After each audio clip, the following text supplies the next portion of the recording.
Dribble.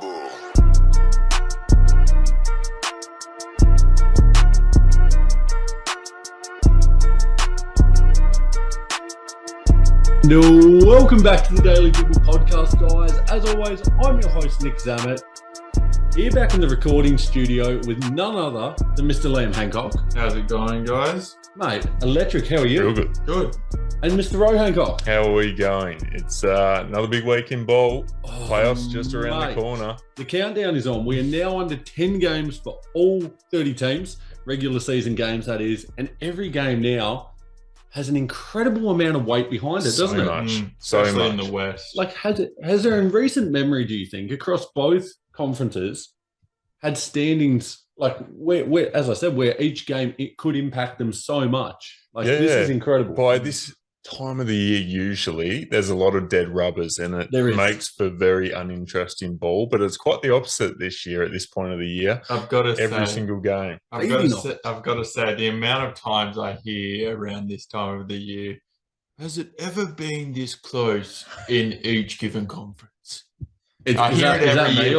Is that a Nick impression? I've heard it from. I've probably said it before. I've heard it from all three of us, but. Seriously, I'm gonna be honest. In the East, it's pretty set, but in the West, so close. It's like 4 to like the 12th team. If you've got a team in that range, like there is just a profuse sweating going on at the moment. From sunrise till sundown, it is non-stop. Like I am on tender hooks at the moment. As a Lakers fan, of course, yeah. And I mean, even if you're sitting around it's quite insane because if you're sitting around the 5th, 6th spot, usually at this point of the year, you're thinking, okay, I'm probably pretty set. Yeah. We can look forward to the playoffs. But this year, no one's safe. And we love that. We love that. So a big episode in store, guys. Before we get into it, though, a big shout out to both the stadium scene and the cover. Week in and week out, here I am rehashing the same scripted line, but I love it because it's true. 2 fantastic networks doing fantastic things for not only us, but other content creators out there. We are very, very thankful for all their continued hard work and support of us. Definitely. It certainly means a lot to us. So a big shout out to both those networks there. Guys, we're going to rattle through some quick odds and ends. We're then going to get into our playoff wish lists. So certainly looking forward to discussing them very shortly. But without further ado, odds and ends, starting with the news that Paul George is set to be reevaluated in 2 to 3 weeks after suffering a right knee injury and the Clippers' 1-point loss to the Thunder earlier in the week. They actually made amends by beating the Clippers, beating the Thunder, should I say, earlier today. But, with this injury, the impact, it's incredibly detrimental. He's going to miss the remainder of the regular season and part of the playoffs, depending on how that reevaluation goes in that 2 to 3 week time period.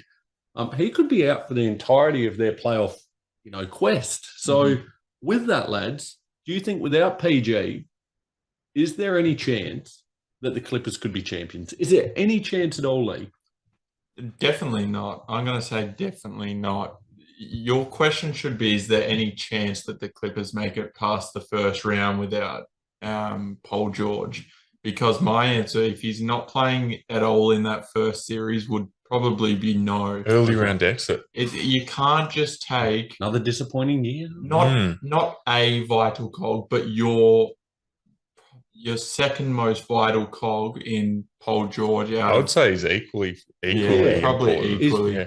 Probably on the offensive end, he's probably 1A with Kawhi, 1B on that end. Certainly. As overall players, probably the other way around. But on that offensive side. Let's just say you can't take your most vital cog out of your lineup and make it out the first round. Well, for yourself, Ro, then, if PG were to return, where do you where are you seeing the Clippers at the moment? It's really interesting, isn't it? Because on paper, and we've said this, particularly this year, because their roster is extremely deep, and when you've got 2 superstars such as PG and Kawhi headlining it, you'd think to yourself, okay, these guys should be there right at the pointy end. But for me personally, I'm still a little bit skeptical because they've had their troubles with injuries, as we've seen. But even when they have been out there, like, it hasn't filled me with a heap of confidence in the Clippers. No, I agree.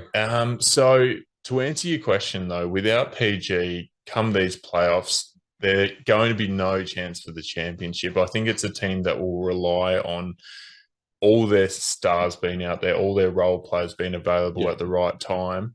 And unfortunately for the Clippers, we've seen it with Kawhi during the regular season. We've seen it now with PG. It's not ideal at this time of the year. It's not the time of year that you want injuries, is it? Like, it really is. I think I tend to agree with you too. I think this is probably just about curtains if PG's out. As a Lakers fan, I'm trying to say that without a smile on my face. But you dirty dog. I think if that would have, how the season would have go, a first round exit hypothetically, this current stretch, this current iteration with Paul George and Kawhi over the last, 4 seasons now? Would have been 4, yeah. How disappointing. What a disappointing little 4-year patch that's been. And poor Stevie Ballmer, if he had any hair, he would have ripped it all out. But yeah, I think a very impactful move there for the Clippers. Another week's come and gone. What have our thoughts on Russ at the Clippers been? For me personally, hasn't moved the needle too much for mine. No, I don't think so personally. Like that, he hasn't impacted for mine. But yeah, and the fact that you can't play him down the stretch is quite worrying. It's a huge detriment. It's such the Russ situation's.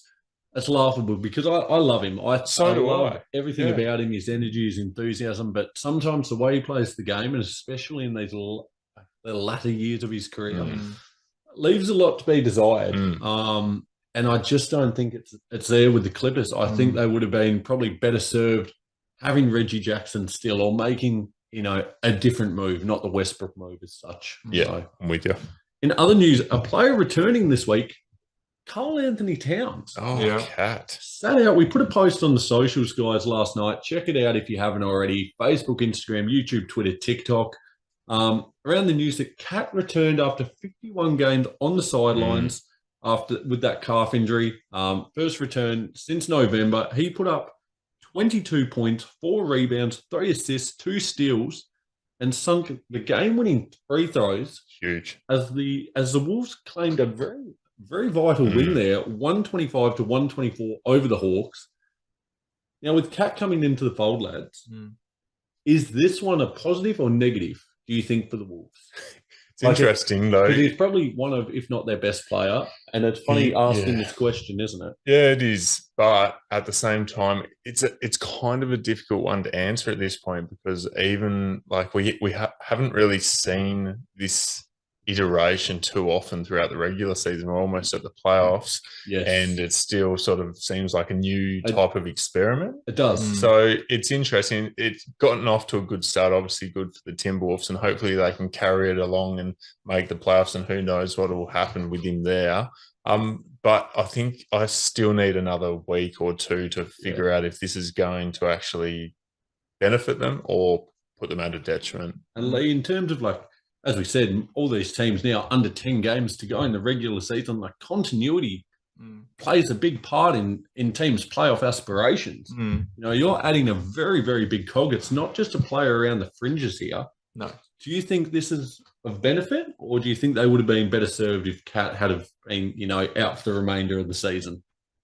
It is a tough one. I think it would have been better if he didn't get injured, to be honest. Especially the way Naz Reid's playing. Yeah, Naz Reid's been good. An energy guy. The way he gets up and down the court for a big is wicked. And those guys are so important, those Naz Reid types. They're underrated because they probably don't fill up the box score, but what they provide just in terms, as you were saying, Nick, energy and keeping the team morale up, it's invaluable. I don't think anyone's looking at the T-Wolves, though, and saying these guys are making it even past the first round. Yep. At least